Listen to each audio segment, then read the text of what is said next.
Nascida na dinastia mais poderosa dos Estados Unidos, Cornélia Vanderbilt era uma das mulheres mais ricas do mundo e esperava-se que ela levasse um certo tipo de vida. Por um tempo ela viveu assim, mas então, na década de 1930, mudou-se para a Europa, divorciou-se do marido, pintou o cabelo de rosa e se reinventou com um novo nome. Essas atitudes chocaram a alta sociedade americana. Então por que ela fez isso e o que aconteceu com ela? Cornélia Stuyvesant Vanderbilt nasceu na propriedade Biltmore, na Carolina do Norte, em 22 de agosto de 1900. Quase toda a sua vida foi moldada pelo histórico de sua família. Seu pai era o grandiosamente nomeado George Washington Vanderbilt II. Longe de ser um descendente do primeiro presidente dos Estados Unidos, como seu nome poderia sugerir, George era na verdade filho de Guilherme Henrique Vanderbilt. Guilherme Henrique era filho de Cornélio Vanderbilt, também conhecido na América do século XIX como Comodoro. Cornélio acumulou uma vasta fortuna durante uma longa vida antes de sua morte em 1877. Primeiro, ele monopolizou o transporte marítimo na região dos Três Estados e na costa leste dos Estados Unidos durante o boom dos navios a vapor, 1830 a 1850. Depois, diversificou para os caminhos de ferro. Cornélia nunca conheceu seu bisavô nem seu avô. William Henry havia morrido em 1885, deixando para trás uma vasta fortuna de 200 milhões de dólares, o que equivale a dezenas de bilhões nos dias de hoje. Embora a maior parte de sua herança tenha ido para dois dos tios mais velhos de Cornélia, seu pai herdou alguns milhões para si mesmo. E ele adquiriu mais dinheiro ao longo dos anos, à medida que parentes faleciam e fundos fiduciários venciam. Assim, Cornélia nasceu em uma família extremamente rica e poderia viver como quisesse mais tarde na vida. Sua mãe era Edith Stuyvesant Gerry, que vinha de uma proeminente família política da costa leste. Ela se casou com o pai de Cornélia em 1898. Cornélia era filha única deles, o que significava que ela herdaria toda a fortuna da família nos anos seguintes. Junto com a enorme casa e propriedade que George havia construído em Biltmore. Antes de analisarmos a vida excêntrica de Cornélia, voltemos um pouco para examinar a propriedade Biltmore. O pai de Cornélia construiu essa casa antes de se casar com Edith. Sua mãe o atraiu para o interior da Carolina do Norte. Depois que seu marido, Guilherme Henrique, morreu em 1885, ela começou a passar mais tempo longe de Nova York, e a Carolina do Norte era um destino popular na época para nova-iorquinos que queriam escapar da agitação de Manhattan. George gostava da Carolina do Norte e, ao chegar aos 20 e poucos anos, decidiu comprar uma grande propriedade para construir sua casa. Além disso, ele também queria igualar seus irmãos, que haviam construído grandes casas em Nova York e Rhode Island. O trabalho começou na propriedade Biltmore no final da década de 1880, depois que George comprou 125 mil acres de terra. Ela foi projetada pelo renomado arquiteto do século XIX, Ricardo Morris Hunt, e aproximadamente 1.000 trabalhadores foram empregados durante sua construção. Sendo construída no estilo de um château da Renascença francesa, sua arquitetura se inspirou em vários castelos renascentistas do Vale do Loire. Particularmente no castelo de Blois, um castelo histórico no centro da França que já serviu como residência dos condes de Blois e de vários reis franceses. A casa tinha 4 andares, além de um porão e um subsolo. Havia aproximadamente 250 cômodos na casa Biltmore, incluindo 35 quartos e mais de 40 banheiros. Alojamentos para dezenas de funcionários, um salão de banquetes, uma sala de música, uma biblioteca com dezenas de milhares de livros, cozinhas e lavanderias enormes, uma sala de bilhar para jogar sinuca e até mesmo uma piscina. Uma característica incomum na década de 1890 foi concluída em 1895 e recebeu o nome de De Bilt, a cidade de onde os Vanderbilts vieram, originalmente na Holanda. Essa casa enorme foi o mundo em que Cornélia cresceu como filha única. Ao atravessar as portas, ela podia andar quilômetros sem sair dali. A vasta propriedade, tanto naquela época quanto agora, era a maior residência privada dos Estados Unidos.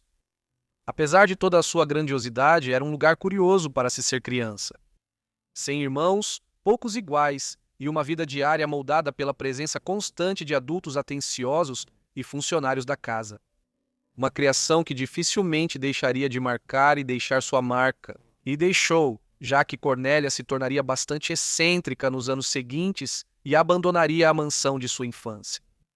Como veremos em breve, Cornélia cresceu na propriedade Biltmore e teve educação particular na infância. Ela era filha única, mas estava cercada por funcionários e visitantes. Durante o verão e nas férias, outros membros da grande dinastia Vanderbilt visitavam a propriedade. Na adolescência, ela passou a frequentar a Escola Madeira. Esta era uma escola preparatória e internato particular de elite para meninas na Virgínia, que havia sido fundada alguns anos antes. Lá, ela teve experiências mais amplas com garotas da sua idade, embora mesmo naquela época Cornélia já fosse conhecida por ser um pouco excêntrica. Cornélia e seus pais passaram por um grande susto. Em 1912, eles estavam de férias na Inglaterra e estavam programados para voltar para casa a bordo do Titanic, o navio considerado inafundável que afundou em sua viagem inaugural para Nova York. O pai de Cornélia optou por reservar outro navio para casa uma semana antes. Provavelmente ele fez isso devido à greve de mineiros de carvão prevista, temida por poder deixar o Titanic e outros navios a vapor presos no porto por semanas. Se ele não tivesse mudado os planos, Cornélia e seus pais poderiam ter acabado como 3 das vítimas do desastre naval mais famoso da história. George Washington Vanderbilt. Segundo, não sobreviveu muito tempo aos que morreram no Titanic, porém. O pai de Cornélia morreu em março de 1914 aos 51 anos, devido a complicações de uma cirurgia para remover o apêndice, que resultou em um coágulo de sangue no pulmão. George deixou uma herança de 50 milhões de dólares, incluindo a Biltmore. Grande parte disso foi inicialmente transferida para Edith, que se casou de novo nos anos 1920 e deixou a Biltmore. Cornélia recebia uma mesada durante a adolescência, mas estava programada para começar a receber 2 milhões de dólares por ano a partir de 1921, além de também adquirir a Biltmore. Assim, no início da década de 1920, Cornélia estava prestes a ascender ao grupo das mulheres mais ricas do mundo, com sua fortuna crescendo em grande escala. Poucos de seus contemporâneos, homens ou mulheres, poderiam rivalizar. Cornélia estudou cerca de 1 ano na Universidade da Carolina do Norte após concluir seus estudos em Madeira, mas não finalizou nenhum curso. No início da década de 1920, ela acabou conhecendo e depois se casando com seu primeiro marido, que era 10 anos mais velho que ela. João Francisco Emer Cecil era descendente de uma das famílias políticas e aristocráticas mais respeitadas da Inglaterra. Ele serviu como primeiro secretário da Embaixada Britânica em Washington, D.C., em meados da década de 1920. E foi por causa disso que ele conheceu e se casou com Cornélia em abril de 1924. O casamento deles ocorreu em Biltmore e foi um grande evento com milhares de convidados e funcionários. Na época, Cornélia tinha 23 anos, enquanto João tinha 33. 1 ano e pouco depois, quando Cornélia completou 25 anos, ela recebeu toda a herança de seu pai. Isso era 5 milhões de dólares, o que seria quase 100 milhões de dólares em valores de hoje. Até esse momento, a vida de Cornélia era exatamente o que se esperava de uma herdeira rica. Ela recebeu uma educação de alto nível, embora não tenha obtido seu diploma. Casou-se com um homem rico de sua classe social, envolveu-se em várias atividades filantrópicas e logo se tornou a senhora da mansão em Biltmore. Ela então teve 2 filhos com seu marido, Jorge e Guilherme, nascidos em 1925 e 1928. O casal levava uma vida confortável em Biltmore.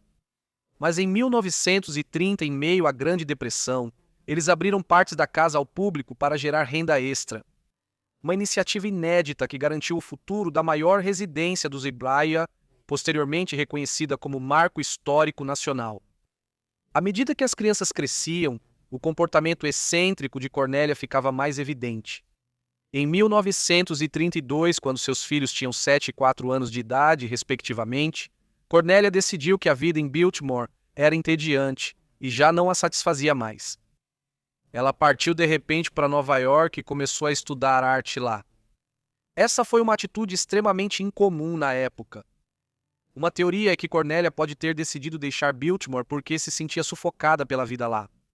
Ela chegou a administrar a propriedade por um tempo no início dos anos 1920, mas depois que se casou, seu marido assumiu a administração de Biltmore, e isso a deixou sem ter o que fazer durante o dia. Cornélia não tinha interesse em ser uma dona de casa recatada, mesmo sendo rica, e decidiu estabelecer sua própria vida independente em Nova York. Cornélia não ficou muito em Nova York. Alguns meses após chegar, partiu para a Europa e se estabeleceu em Paris. Ela nunca mais voltaria aos Estados Unidos, nem mesmo para comparecer ao funeral de sua mãe após sua morte em 1958. Cornélia também decidiu que tinha terminado com seu marido. Ela se divorciou de Cecil em 1934, pouco depois de chegar à Europa. Curiosamente, porém, ele continuou em Biltmore e administrou a propriedade mesmo depois de se divorciar de Cornélia. Ainda mais intrigante foi ela adotar o nome Newchair e tingir o cabelo de rosa. Isso refletia sua crescente crença no poder da numerologia e do misticismo. E tanto a cor do cabelo quanto o nome eram reflexos de sua suposta aura de cor. Depois, ela tingiu o cabelo de azul e costumava usar roupas vibrantes conforme sua aura e a época do ano. Seus filhos foram educados na Grã-Bretanha e Suíça, permitindo que Cornélia os visse com frequência na Europa. Durante as férias, eles voltavam para Biltmore para ficar com o pai e então levavam uma vida transatlântica. Ambos serviram na Marinha Real Britânica na Segunda Guerra Mundial. Consequência da busca por aventura de Cornélia? Cornélia ficou famosa por sua vida amorosa complexa na Europa. Em Paris, ela começou um relacionamento com um artista suíço, Guy Bear. Mais tarde, quando a Segunda Guerra Mundial estourou, ela atravessou o Canal da Mancha e fez da Grã-Bretanha sua nova casa. Seus 2 filhos mal sobreviveram ao conflito. Em 1943, eles saíram da Suíça neutra, passando pela França de Vichy e Espanha neutra até Portugal. Assim, eles poderiam pegar um voo de Lisboa para a Inglaterra e ficar com a mãe. No entanto, eles foram inesperadamente retirados do voo que deveriam pegar pelo ator Leslie Howard, famoso por seu papel em E o Vento Levou. Esse mesmo avião foi posteriormente abatido pelos nazistas sobre o Golfo da Biscaia, matando todos a bordo. George e William viajaram em uma aeronave separada e chegaram em segurança à Inglaterra. Uma reviravolta impressionante do destino que ecoou o próprio encontro de Cornélia com o desastre, quando ela quase embarcou no Titanic em 1912, mais uma vez a catástrofe passou raspando pela família dela. Depois da guerra, ela se casou com o capitão Vivian Francis Bulkley Johnson em 1949. Ele foi um herói de guerra condecorado na Primeira Guerra Mundial e depois teve carreira de sucesso no setor bancário em Londres. O segundo casamento de Cornélia foi totalmente diferente do primeiro.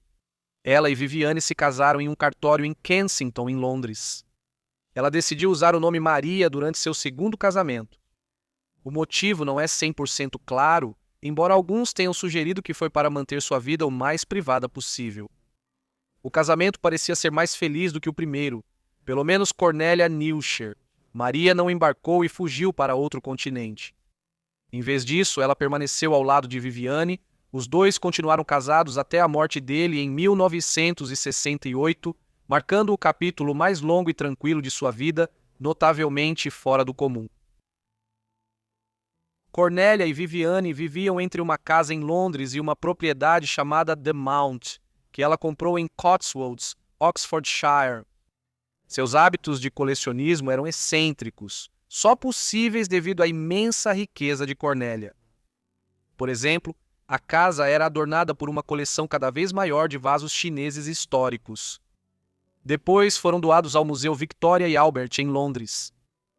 Após a morte de seu marido em 1968, Cornélia passou a se interessar mais pelo novo conceito de arte-terapia.